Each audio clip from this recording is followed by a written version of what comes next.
तब तक मैं वेद प्रकाश शास्त्री जी आपके पास आता हूं। सर, समाजवादी पार्टी के साथ आरएलडी वहां जो है वो विधानसभा चुनाव से लगातार जुड़ी हुई है। वहां पर भी आप लोग उपचुनाव में भी आप लोगों ने मेहनत की है और उस मेहनत का जो परिणाम है फिलहाल वो शुरुआती दौर में बिल्कुल आपके पक्ष में जाता हुआ दिख रहा है। कैसा लग रहा है सर? क्या अनुभव हो रहा है इस समय जब देश में इस तरीके के हालात हैं जहां पर वन नेशन वन इलेक्शन की बात की जा रही है, संविधान संशोधन की बात हो रही है, नया संविधान लाने की बात हो रही है। ऐसी परिस्थिति में जब बार बार ये कहा जा रहा है कि पूरा सिस्टम वहां पर इलेक्शन जो है वो जितवाने में लगा हुआ था और वहां पर अगर आपको जीत मिलती हुई दिखाई दे रही है, इसको आप लोग किस तरीके से देख रहे हैं? वेद जी। राय साहब, देखिए, इसके पहले खतौली चुनाव हुआ, वहां भी जिला प्रशासन का यही रवैया था जो रवैया घोसी में था। लेकिन हम लोगों को ये विश्वास था कि जनता जो है अब वो इस कुशासन से उठ चुकी है और वो अब बदलाव चाहती है। और ये जो परिणाम आ रहा है ये उस बदलाव का परिणाम है। क्योंकि किसी जनता को भी मूर्ख बनाने का एक लिमिट है। आखिर आप कहां तक झूठ बोल करके और शासन सत्ता पर काबिज रहेंगे? 10 साल हो गए हैं और इन लोगों ने 13 में कहा था कि हम अच्छे दिन लाएंगे, और उन अच्छे दिनों का परिणाम यह हुआ कि भीषण महंगाई, और एक चीज पर नहीं, हर चीज पर महंगाई। ये जीएसटी, मतलब खाने पीने के सामान पर भी इन्होंने जीएसटी लगा दिया। कहा किसानों की आय दोगुनी करेंगे। आज तक ये निर्धारित नहीं हो पाया कि किसानों की आय कितनी है। नौजवानों के लिए सेना में भर्ती होने का जो ऑप्शन था उसको भी उन्होंने अग्निवीर में कन्वर्ट करके साहब वो 3 साल के लिए ले आए। और आज ये बड़ी गर्व से कहते हैं कि हम 80 करोड़ लोगों को फ्री राशन दे रहे हैं। क्या आप विचार करें, क्या 80 करोड़ लोग अगर सरकार के राशन पर अपना जीवन यापन कर रहे हैं तो देश को विकास मॉडल मान लिया जाए? मतलब लोगों को स्वावलंबी बनाने के लिए सरकार के पास कोई रीति नहीं है। 10 वर्ष के आसपास हो गए हैं, गन्ने के मूल्य में कोई वृद्धि नहीं हो रही। पिछली बार जब हम लोगों ने बड़े स्तर पर आंदोलन किया और सरकार के ऊपर दबाव बनाया तो उन्होंने पुराने मूल्य को ही नए मूल्य के रूप में घोषित कर दिया। अभी गन्ने का प्राइस 70 आने वाला है, लेकिन सरकार को इस बात को लेकर के कोई चिंता नहीं है कि आखिर इनकी गन्ना किसानों का क्या होगा। खाद महंगी हो गई है, बीज महंगा हो गया है, लेबर महंगा हो गया है, डीजल महंगा हो गया है, पेट्रोल महंगा हो गया है, पेस्टिसाइड बहुत महंगे हो गए हैं और हमारी लागत नहीं निकल पा रही है। लेकिन ये उस पर विचार करने के लिए तैयार नहीं है। सैकड़ों करोड़, हजारों करोड़ रुपया किसानों का चीनी मिलों के ऊपर बकाया है, जबकि 14 दिन के अंदर गन्ने के भुगतान करने का नियम लागू है। लेकिन और अगर गन्ना का भुगतान नहीं होता है तो साहब उसका फिर ब्याज दिया जाए, तो न तो ब्याज दिया जाता है और न गन्ने का भुगतान किया जाता है। तो ये सारे मुद्दे अब जनता की समझ में आए हैं और उसका परिणाम, इसके पहले हम खतौली चुनाव जीत चुके हैं और ये दोबारा इलेक्शन जो हुआ यहाँ, आप देखिए इनके पास कार्यकर्ता नहीं है, इनके पास नेता नहीं है। इनके जो मूल नेता हैं उनसे ये अपना कोई ताल्लुक नहीं रखते हैं। ये आयातित लोगों को चुनाव लड़ाते हैं, वो चाहे आजमगढ़ हो, चाहे गोरखपुर हो, चाहे मथुरा हो, चाहे घोसी में विधायक का चुनाव हो।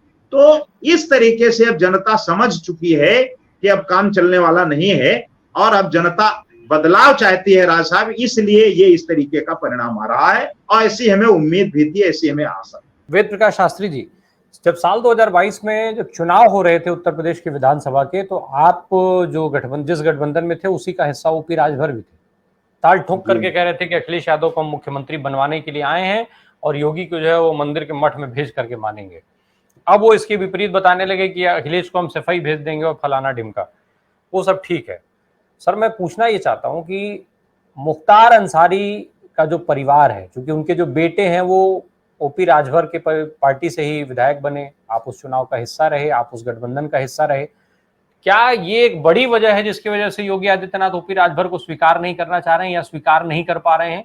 क्योंकि भाई अब तो वो एनडीए का पार्ट कहा जाएगा ना, कहा तो ये जाएगा कि अब्बास अंसारी जो है वो एनडीए के विधायक हैं। अब देखिए, अभी विधायक तो वो राजभर जी के हैं, उन्हीं की पार्टी से वो चुनाव लड़े हैं, और ये उनका निजी फैसला हो सकता है कि वो इंडिया के साथ रहते हैं या एनडीए के साथ रहते हैं। अब रही बात राजभर जी को योगी जी स्वीकार कर पा रहे हैं या नहीं कर पा रहे हैं, लेकिन भारतीय जनता पार्टी ने तो उनको स्वीकार कर ही लिया है। और अगर भारतीय जनता पार्टी के केंद्रीय नेतृत्व ने स्वीकार कर लिया है, नेशनल प्रेसिडेंट ने स्वीकार कर लिया और देश के गृह मंत्री जी ने स्वीकार कर लिया है, तो फिर स्टेट में बैठे हुए भारतीय जनता पार्टी के पदाधिकारी उसको स्वीकार करने के लिए बाध्य ही होंगे। क्योंकि ऐसा कुछ नहीं दिखता है कि कोई आदमी इस बात का विरोध करेगा कि हम ओम प्रकाश राजभर जी को जो है वो स्वीकार नहीं करते हैं, और वो स्वीकार हुए हैं। और आज वो घोसी में जबरदस्त कंपेनिंग उन्होंने की है और उन्होंने कहा था कि हम चुनाव जिता करके दारा सिंह को भेजेंगे। अब वो चुनाव हार रहे हैं, तो फिर आने वाला भविष्य तय करेगा कि ओम प्रकाश राजभर जी का भारतीय जनता पार्टी में कितना सम्मान रहता है, कितना पद रहता है, कितना कद रहता है, और कितने दिन तक वो उनके साथ रहते हैं या कोई नई जगह तलाशते हैं। वेद प्रकाश जी, एक भाई बार बार ये कहा जाता है भी, जो अधिकार संविधान के हिसाब से मिला है कि भाई लोकतंत्र में सबसे मजबूत चीज जनता है, सबसे महत्वपूर्ण जनता का जो मत है वो है। लेकिन बार बार ये देखा जा रहा है इस सरकार के अंदर एक ट्रेंड कि जो हार जाता है उसको मंत्री बना दिया जाता है। जैसे अभी हम चर्चा कर रहे थे, इसके पहले भी पूर्व में उदाहरण है, डिप्टी सीएम केशव प्रसाद मौर्य उसके उदाहरण है। केंद्र में देखा जाए तो स्मृति ईरानी पहले कार्यकाल में उदाहरण रही। तो इस तरीके की ये जो एग्जाम्पल्स हैं, भारतीय जनता पार्टी कहीं ना कहीं ये बात बताने की कोशिश करती है कि हम जनता का मैंडेट नहीं मानेंगे, जनता को जो करना हो करे, पर हमें जो करना है हम वो करेंगे और जनता हमारा कुछ नहीं कर सकती है। राज साहब, ऐसा है कि भारतीय जनता पार्टी अब टिकट नहीं बांटती है तो सर्टिफिकेट बांटती है। उनका ये मानना है कि हम जिसको टिकट दे देंगे वो विधायक बन करके ही आएगा। उनके प्रवक्ता जब बैठते हैं चैनल के ऊपर हमारे आपके साथ डिबेट करने के लिए, तो वो बड़ी आत्मविश्वास के साथ कहते हैं कि चुनाव हम ही जीतेंगे। यद्यपि हम लोग ये नहीं कह पाते कि हम ही जीतेंगे, जनता जनार्दन है, वो जिनको जनादेश देगी वो चुनाव जीतेंगे। एक नया ट्रेंड आया है इस बार देश में, आप देखें विगत 2 पंचवर्षीय योजनाओं से, कि एक तो दूसरे दलों से आए हुए कार्यकर्ताओं को वोट देकर, वो टिकट देकर के विधायक और सांसद बनाना, दूसरे नौकरशाही को, या तो रिटायर्ड लोग हैं जो इनके निकट रहे हैं या उनको रिटायर करा करके बीआरएस दिला करके भी टिकट दिए गए हैं और उनको मंत्री बनाया गया। तो इनके कार्यकर्ताओं में ही इतना रोष है कि आखिर हम किस लिए हैं? क्या कभी मेरा भी नंबर आएगा, हमको भी टिकट मिलेगा? क्या कभी हम भी विधायक और सांसद बन करके लोकसभा या विधानसभा में पहुंचेंगे? तो इसके लिए विपक्ष को बहुत ज्यादा मंथन करने की आवश्यकता नहीं है। ये तो अपने घर में ही इतना घिरे हुए हैं कि इनके लिए आने वाला समय बहुत दिक्कत भरा है। ये वो ठीक है, लेकिन वो ठीक है, लेकिन जब भाई जनता ही जनार्दन, आप भी कह रहे हैं ये बात, जनता के वोट से सारी चीजें तय होती हैं, पर जिस व्यक्ति को जनता जो है चुनना नहीं चाहती है, आप उस व्यक्ति को ला करके जनता के ऊपर थोप देते हैं। ये कौन सी चीज है? आखिर ये आप सीधे सीधे जनता को चैलेंज ही तो कर रहे हैं कि भाई आप कुछ भी करिए, हम वही करेंगे जो हम चाहते हैं। बिल्कुल बिल्कुल ठीक बात आप कह रहे हैं। ये कर ये रहे हैं कि जैसे किसी कार्यकर्ता ने पूरे 15 वर्ष, 20 वर्ष, 50 वर्ष काम किया और उन बुढ़े हो गए हैं, लेकिन उनको टिकट न दे करके किसी दूसरी जगह से ला करके किसी कैंडिडेट को टिकट दे दिया और जनता से कह रहे हैं कि साहब आप इनको वोट दीजिए।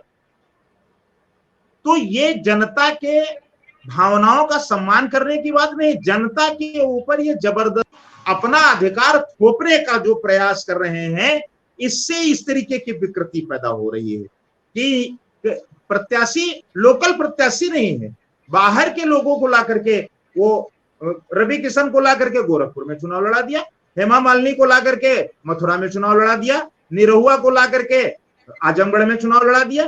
तो इनकी तो मनमानी चल रही है, ये क्या करेंगे, किसको ला करके कहां थोप देंगे, इनका कुछ नहीं पता है।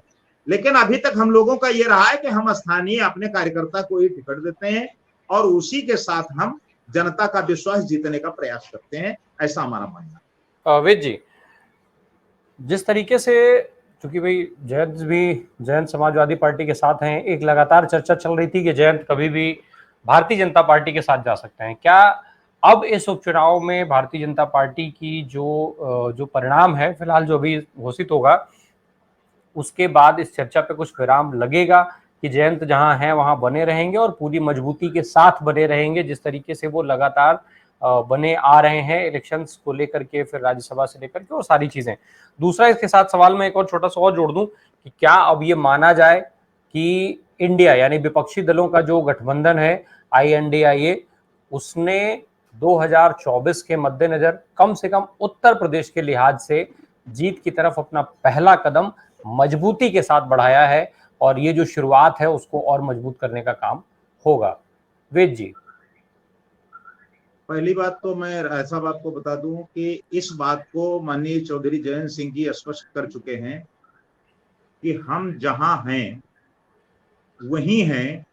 हमारे बारे में जो प्रोपोगंडा चलाया जा रहा है एक प्रायोजित तरीके से, उन सारे मामलों से मेरा कोई लेना देना नहीं है। और मैं बतौर प्रवक्ता इस बात के लिए आश्वस्त करता हूं आपके माध्यम से सभी दर्शकों को कि राष्ट्रीय लोकदल इंडिया गठबंधन का हिस्सा है, इंडिया गठबंधन का ही हिस्सा रहेगा। ये बिल्कुल निश्चित हो चुका है, इस पर किसी भी प्रकार का कोई संशय नहीं। अब आपका प्रश्न नंबर 2 कि जो हमारा गठबंधन है उसका प्रत्याशी आज घोसी में जीत की ओर है, हम जीत की ओर बढ़ रहे हैं, वहां हमें जनता का जनादेश मिल रहा है। और मुझे ये उम्मीद है, ऐसी आशा है कि हम भारतीय जनता पार्टी के जो क्रियाकलाप हैं वो आम जनमानस में उजागर करते रहेंगे और जनता इसको बखूबी समझेगी और इनको सत्ता से हटा करके और इंडिया गठबंधन की सरकार बनाने का काम करेगी, ऐसा हमें विश्वास लगता है। बाकी तो जनता जनार्दन है, जो आदेश होगा वो सराखों पर, और गठबंधन को हम मजबूत करने का प्रयास करेंगे। अभी और लोग इसके साथ जुड़ेंगे और निश्चित रूप से इस बार देश में बदलाव होगा।